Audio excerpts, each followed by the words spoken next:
বন্ধুরা নমস্কার, মোহনা রান্নাঘরে আজকে তোমাদেরকে একদমই একটা নতুন আমি রেসিপি দেখাবো। সেটা হচ্ছে দেখো, এই যে সোয়াবিনের রসমালাই বানাবো। সোয়াবিনের রসমালাই বানাবার জন্য আমি কড়াইতে গরম জল করতে দিয়ে দিয়েছি। ওর মধ্যে আমি খানিকক্ষণ এই সোয়াবিনটাকে ফুটিয়ে নেব।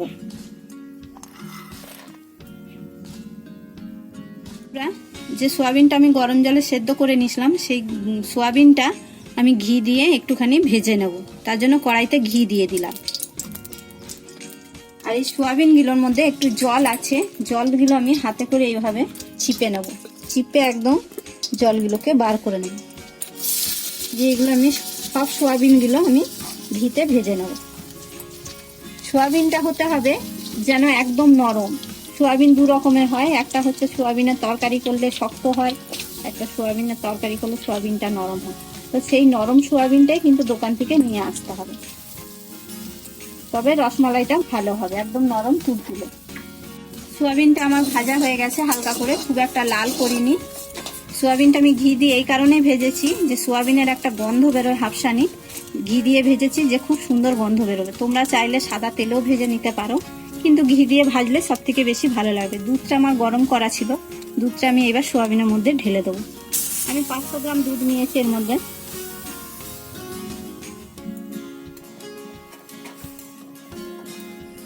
পুরো দেখো সোয়াবিনটা একদম গরম জলে টকবক করে ফুটে গেছে। এবার আমি গরম জল থেকে সোয়াবিনটা ছেঁকে তুলে নেব।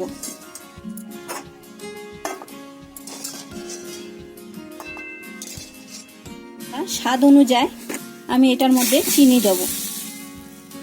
তোমরা কম বেশি দিতে পারো, যারা মিষ্টি খেতে বেশি ভালোবাসে তারা পরিমাণ মতন দেবে, যারা কম খেতে ভালোবাসে মিষ্টি তারাও সেটা আন্দাজ করে দেবে।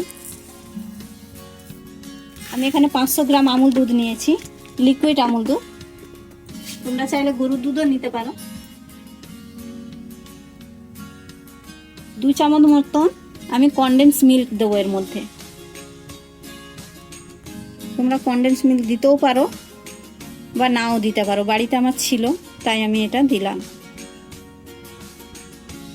কনডেন্স মিল্ক দিলে দুধটা একটু ঘনত্বটা বেশি হবে আর খেতেও বেশ সুন্দর স্বাদ হবে। এবার এটা আমি 5 থেকে 10 মিনিট মতন ফুটিয়ে নেব। দেখো বন্ধুরা কি সুন্দর হয়েছে সোয়াবিনের রসমালাইটা। সোয়াবিনগুলো কি সুন্দর নরম তুলতুলে হয়েছে, দুধটাও একদম ঘন হয়ে গেছে। এবার আমি কড়াই থেকে এটা নামিয়ে নেব। নামাবার আগে খেজুর গুড় আমি 1 চামচ মতন দেব। খেজুর গুড় দিলে কালারটা দেখতে ভালো হবে। এখন খেজুর গুড় সব কিছুতেই দেওয়া যায়, রসগোল্লাতে দেওয়া যায়, পিঠেতে দেওয়া যায়। আমি এখন খুবই একটু অল্প দিচ্ছি, ছোট চামচের 1 চামচ মতন দিলাম এটা। এবার এটা আমি কড়াই থেকে নামিয়ে নেব।